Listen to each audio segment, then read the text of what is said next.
जय हिंद। आज हम लोग देखिए, जय हिंद दोस्तों। आज हम लोग जो पिछले क्लास में हम लोग पढ़े थे पार्ट वन, उसको आज पार्ट टू, वही सेट को आज पार्ट टू में हम लोग कन्वर्ट करेंगे। पार्ट वन तक के क्लियर हो चुका था। हम लोग सैंडलर आयोग तक के पढ़ चुके थे। सैंडलर आयोग की स्थापना कब हुआ था, तो हम लोग वहाँ तक के पढ़ चुके थे। 1917 ईस्वी में सैंडलर आयोग की स्थापना की गई थी। इसके बाद हम लोग पढ़ेंगे मुक्त विश्वविद्यालय सर्वप्रथम कब खोला गया, कहाँ खोला गया। मुक्त विश्वविद्यालय सर्वप्रथम कहाँ खोला गया, तो इसका सही आंसर होगा इंग्लैंड में खोला गया। कहाँ खोला गया? इंग्लैंड में। अगला क्वेश्चन कह रहा है शिक्षा का अधिकार अधिनियम कब पारित हुआ। शिक्षा का अधिकार अधिनियम कब पारित हुआ, तो इसका सही आंसर होगा 2010 में। शिक्षा का अधिकार जो अधिनियम पारित हुआ 2010 में। अगला क्वेश्चन है भारत में सर्वप्रथम आईआईटी खड़गपुर की स्थापना कब हुआ था, तो इसका सही आंसर होगा 1951 ईस्वी में। अगला क्वेश्चन कह रहा है राष्ट्रीय शिक्षा दिवस कब मनाया जाता है, तो राष्ट्रीय शिक्षा दिवस 11 नवंबर को मौलाना अबुल कलाम आजाद के जन्मदिन पर मनाया जाता है।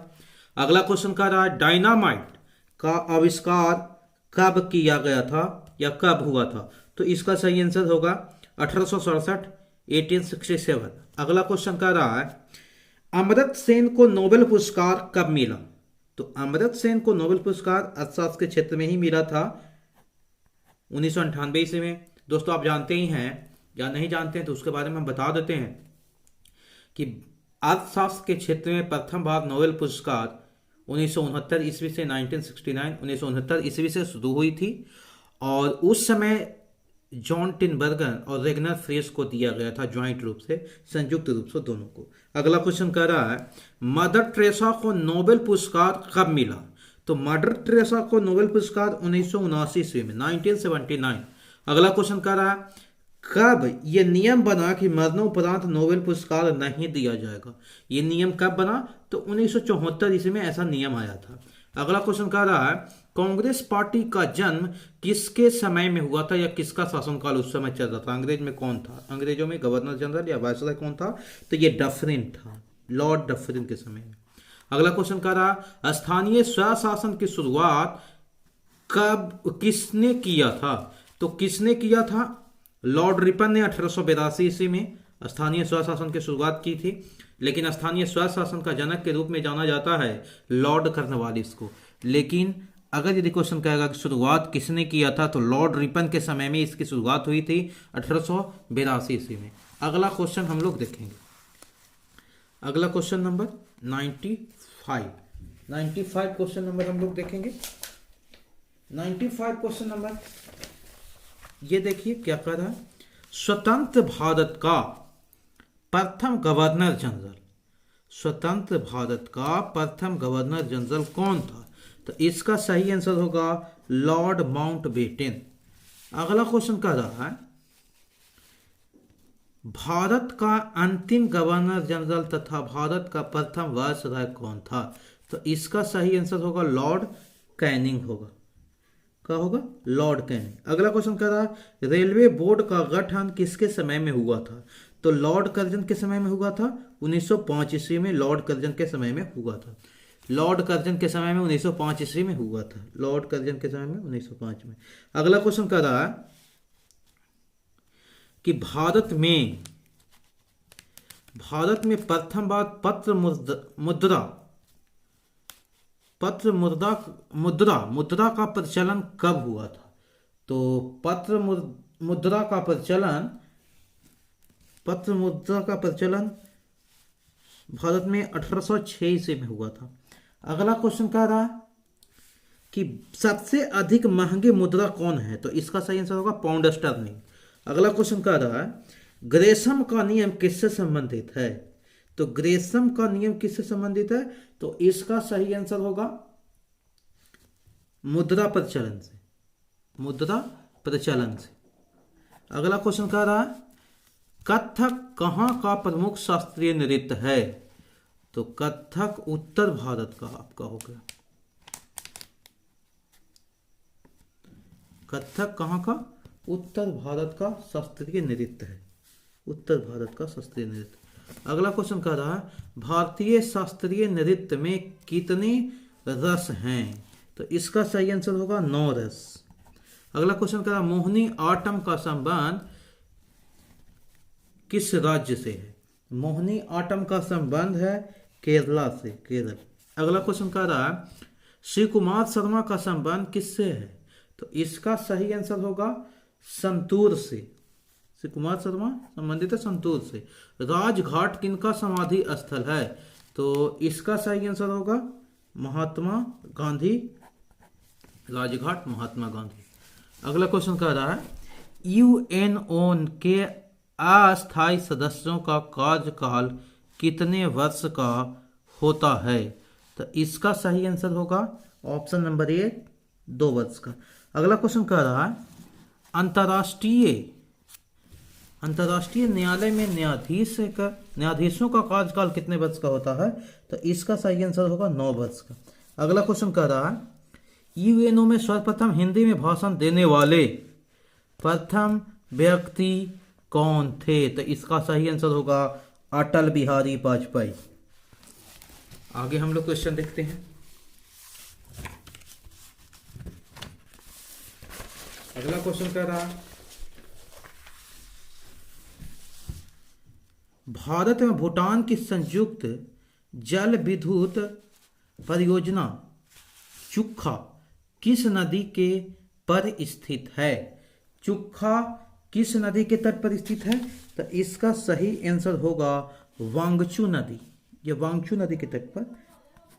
अगला क्वेश्चन कर रहा है गरीबी हटाओ का नारा किस पंचवर्षीय योजना में दिया गया?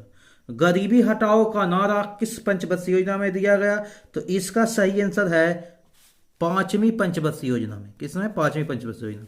अगला क्वेश्चन कर रहा है अरावली के पूरब से कौन सी नदी निकलती है? बहुत इंपॉर्टेंट क्वेश्चन है। अरावली के पूरब से कौन सी नदी निकलती है? तो इसका सही आंसर होगा बनास नदी। अगला क्वेश्चन है पूर्वी समुद्री तट में कन्याकुमारी से कृष्ण डेल्टा तक का तट क्या कहलाता है? पूर्वी समुद्र तट में कन्याकुमारी से कृष्ण डेल्टा तट तक के क्या कहते हैं?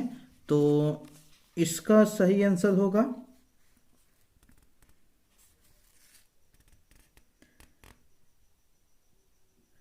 आपका कोरोमंडल तट कहा जाता है, कोरोमंडल तट। अगला क्वेश्चन कह रहा नीलगिरी की सर्वोच्च चोटी कौन सी है? नीलगिरी की सर्वोच्च चोटी कौन सी है? तो नीलगिरी की सर्वोच्च चोटी दोद्दा बेटा है। कौन है? दोद्दा बेटा है। क्या है? दोद्दा बेटा। अगला क्वेश्चन कह रहा भारत में सबसे बड़ा पठार कौन सी है? भारत में सबसे बड़ा पठार कौन सी है? तो इसका सही आंसर होगा दक्कन में। अगला क्वेश्चन कह रहा भारत में सबसे बड़ा नदी मुख किस नदी का है? नदी मुख। भारत में सबसे बड़ा नदी मुख किस नदी का है? तो इसका सही आंसर होगा हुगली का। अगला क्वेश्चन कह रहा है भारत के सबसे दक्षिण में स्थित नदी कौन सी है? भारत के सबसे दक्षिण में स्थित नदी कौन सी है? तो इसका सही आंसर होगा बैगाई नदी। अगला क्वेश्चन कह रहा है मेघना किसकी सहायक नदी है? मेघना की सहायक नदी कौन है? मेघना की सहायक नदी पूछ रहा है। तो मेघना की सहायक नदी बराक है, बराक। अगला क्वेश्चन कह रहा है दक्षिण की गंगा कौन सी नदी कहलाती है? तो इसका सही आंसर होगा कावेरी। अगला क्वेश्चन कह रहा है प्रायद्वीपीय भारत की सबसे लंबी नदी कौन सी है? प्रायद्वीपीय भारत की सबसे लंबी नदी कौन सी है? प्रायद्वीपीय भारत की सबसे लंबी नदी कौन सी है? तो इसका सही आंसर होगा गोदावरी। अगला क्वेश्चन कर रहा है कौन सी नदी को गुजरात का जीवन रेखा कहा जाता है? कौन सी नदी को गुजरात का जीवन रेखा कहा जाता है? तो इसका सही आंसर होगा नर्मदा नदी को। अगला क्वेश्चन कर रहा है सर्वाधिक सीधी बहने वाली नदी कौन सी है? सर्वाधिक सीधी बहने वाली नदी कौन सी है? तो इसका सही आंसर होगा नर्मदा। नर्मदा सबसे सीधा बहती है। आगे हम लोग देखते हैं। अगला क्वेश्चन कह रहा है डेल्टा की आकृति कैसी होती है। तो डेल्टा की आकृति त्रिभुजाकार होता है। कैसा होता है? त्रिभुजाकार होता है। तो इसका सही आंसर क्या होगा? त्रिभुजाकार होगा। अगला क्वेश्चन कह रहा है चट्टानों का अध्ययन क्या कहलाता है। चट्टानों का अध्ययन क्या कहलाता है? पेड्रोलॉजी कहलाता है। क्या कहलाता है? पेड्रोलॉजी। अगला क्वेश्चन कह रहा है लक्षद्वीप में कुल द्वीपों की संख्या कितनी है। लक्षद्वीप में कुल द्वीपों की संख्या 36 है। अगला क्वेश्चन कह रहा है लक्षद्वीप समूह का सबसे बड़ा द्वीप कौन सी है। तो लक्षद्वीप समूह का सबसे बड़ा द्वीप की बात कर रहा है तो ऑन्ट्रोड होगा, ऑन्ट्रोड। अगला क्वेश्चन कह रहा है कंचनजंगा कहाँ स्थित है। तो कंचनजंगा आपका सिक्किम में। अगला क्वेश्चन कह रहा है अन्नपूर्णा पर्वत शिखर कहाँ स्थित है। अन्नपूर्णा पर्वत शिखर कहाँ स्थित है। तो अन्नपूर्णा पर्वत शिखर नेपाल में स्थित है। अगला क्वेश्चन कह रहा है गिरनार पर्वत, ये गिरनार पहाड़ी जिसको कहते हैं, ये कहाँ स्थित है। तो गिरनार पहाड़ी आपका गुजरात में। जैविक मरुस्थल के नाम से किसे जाना जाता है। जैविक मरुस्थल के नाम से किस नदी को जाना जाता है। तो इसका सही आंसर होगा दामोदर नदी। अगला क्वेश्चन कह रहा है नंदा देवी चोटी किस हिमालय का भाग है। नंदा देवी चोटी किस हिमालय का भाग है। तो इसका सही आंसर होगा कुमायूं हिमालय का। अगला क्वेश्चन कह रहा है महादेव की पहाड़ी कहाँ स्थित है। तो महादेव की पहाड़ी मध्य प्रदेश में स्थित है।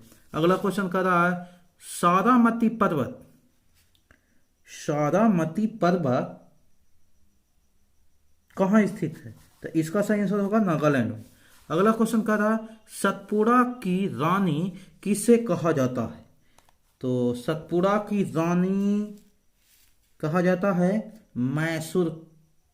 सतपुड़ा की रानी, सतपुड़ा की रानी किसे कहा जाता है। आंसर होगा पंचमढ़ी को। सतपुड़ा का रानी किसे कहा जाता है। पंचमढ़ी को। अगला क्वेश्चन कह रहा है दरभंगा, दरभंगा नदी कहाँ स्थित है।